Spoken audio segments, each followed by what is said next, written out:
Hello students, आज हम प्रारंभ करेंगे नेक्स्ट टॉपिक मीटर सेतु, मीटर ब्रिज। इससे पूर्व में हमने पढ़ा था व्हीटस्टोन सेतु के बारे में।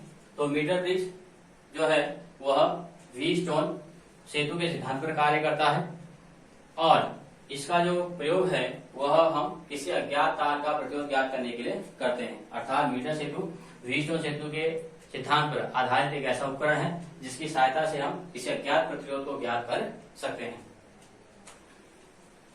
और मीटर सेतु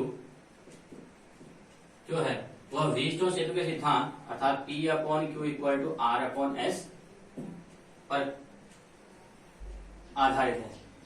और व्हीटस्टोन सेतु सिद्धांत हमने पढ़ा था कि यदि हम चार प्रतिरोधों को एक चतुर्भुज की भुजाओं के अनुक्रम में व्यवस्थित करें तो संलग्न दो भुजाओं के प्रतिरोधों का जो अनुपात होता है वह शेष दो भुजाओं के संलग्न प्रतिरोधों के अनुपात के बराबर होता है। तो इसी सिद्धांत का प्रयोग करके मीटर ब्रिज में किया जाता है सिद्धांत का प्रयोग। और मीटर सेतु जो है वो किसी भी अज्ञात तार का प्रतिरोध ज्ञात करने के लिए हम प्रयोग में लाते हैं। अब मीटर सेतु का अगर हम कंस्ट्रक्शन की रचना देखें तो इसमें दो उल्टे आकार की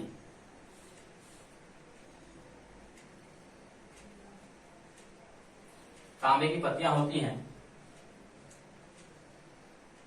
जिन पर पेंच लगे होते हैं।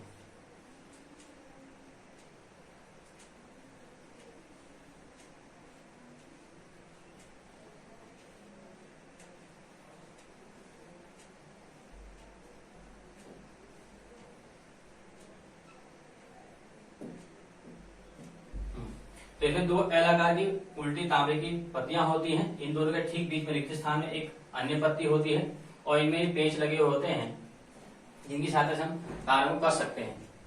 इसमें जो दो उल्टे एल आकार की पत्तियां होती हैं इनके बीच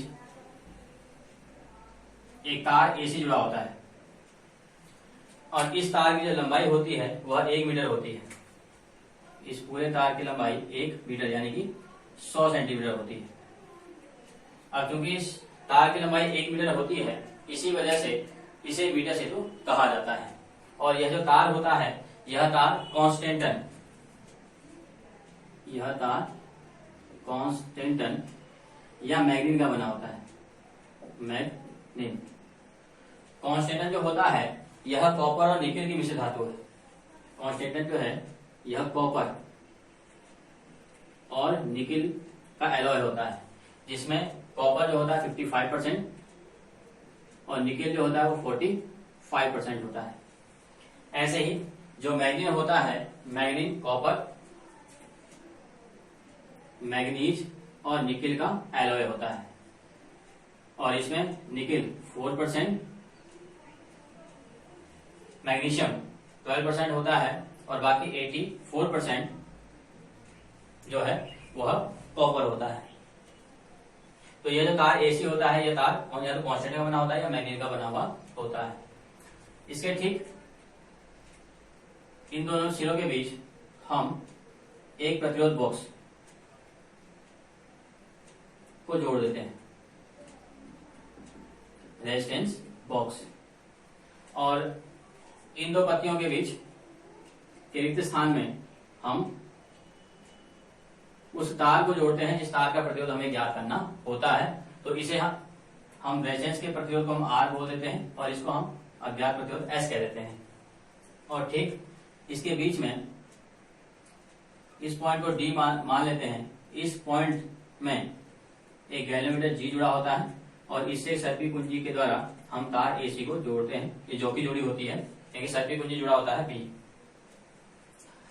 अब इन सिरों A और C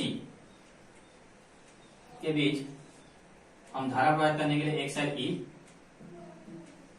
धारा की मात्रा को नियंत्रित करने के लिए धारा नियंत्रक RH और एक कुंजी K को जोड़ देते हैं। तो इस प्रकार से हमारा मीटर सेतु तैयार हो जाता है परिपथ। अब तार का प्रतिरोध ज्ञात कैसे करते हैं तो इसमें हम परिपथ को इस प्रकार समायोजित कर लेते हैं। जो रेजिस्टेंस बॉक्स है इसमें चूंकि बहुत सारे प्रतिरोध होते हैं प्रतिरोध बॉक्स में, तो इसमें से हम एक प्रतिरोध को निकाल लेते हैं। माना हमने प्रतिरोध R निकाल लिया। आर निकालने के पश्चात हम कुंजी के को ऑन कर देते हैं। कुंजी के को ऑन करने से इस सेल से धारा आई इसमें बहना शुरू हो जाती है। अब जब धारा इसमें बहती है तो ये जो गैल्वेनोमीटर के साथ जुड़ी हुई जो सेल की कुंजी होती है, जॉकी कहते हैं इसको, इस जॉकी को हम इसके हर एक पॉइंट पर रखते जाते हैं और ऐसे पॉइंट को फाइंड आउट करते हैं। इस तार पर हम ऐसा बिंदु ज्ञात करते हैं जिस बिंदु पर इस जॉकी को रखने पर धारामापी में कोई विक्षेप ना हो, अर्थात हम इस जॉकी की सहायता से इस पूरे तार AC पर शून्य विक्षेप की स्थिति को प्राप्त करते हैं। और हमने माना हमको इस पॉइंट बी पर, ये जो पॉइंट बी है, यहाँ पर हमें शून्य विक्षेप की स्थिति प्राप्त हो गई। तो ऐसी स्थिति में जब गैल्वेनोमीटर में शून्य विक्षेप की स्थिति होगी तो ऐसी स्थिति में हम कह सकते हैं कि बिंदु डी और बिंदु बी में धारा का प्रवाह नहीं हो रहा है, अर्थात बिंदु डी और बिंदु बी पर विभव क्या होंगे, समान होंगे। तो ऐसी स्थिति में यह एक व्हीटस्टोन सेतु की तरह कार्य करेगा। आर एस AB लंबाई और BC लंबाई, इस AB को हम प्रतिरोध Q का नाम दे देते हैं, इस BC को हम Q का नाम देते हैं। तो इस प्रकार से यह एक चतुर्भुजाकार एक व्हीटस्टोन सेतु की तरह कार्य करता है, अर्थात P/Q = R/S। और अगर AB इस लंबाई को अगर हम L मान लें तो यह लंबाई BC हो जाएगी 100 - L सेंटीमीटर। अगर इसको L सेंटीमीटर मान लिया जाए तो यह शेष BC लंबाई होगी 100 - L सेंटीमीटर हो जाएगी। अब इसे P/Q को देखें तो चूंकि AB की लंबाई L मान लिया हमने और BC की लंबाई हम 100 - L हो जाएगी सेंटीमीटर। तो हम तार की इस लंबाई यानी कि P का हम प्रतिरोध ज्ञात करते हैं।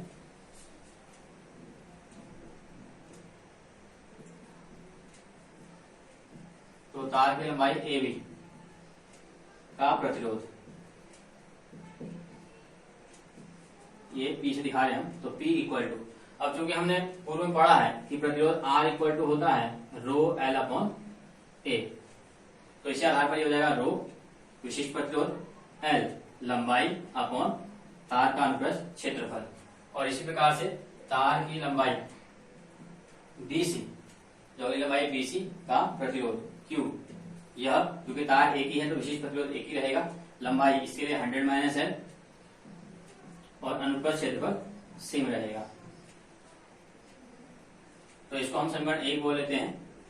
अब यहां से हम P और Q का मान समीकरण 1 में देते हैं। तो P व Q का मान समीकरण 1 से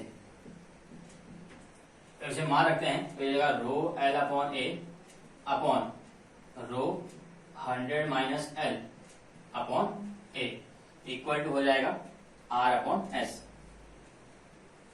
तो रो से रो कैंसिल, A से A कैंसिल, तो यहां बचेगा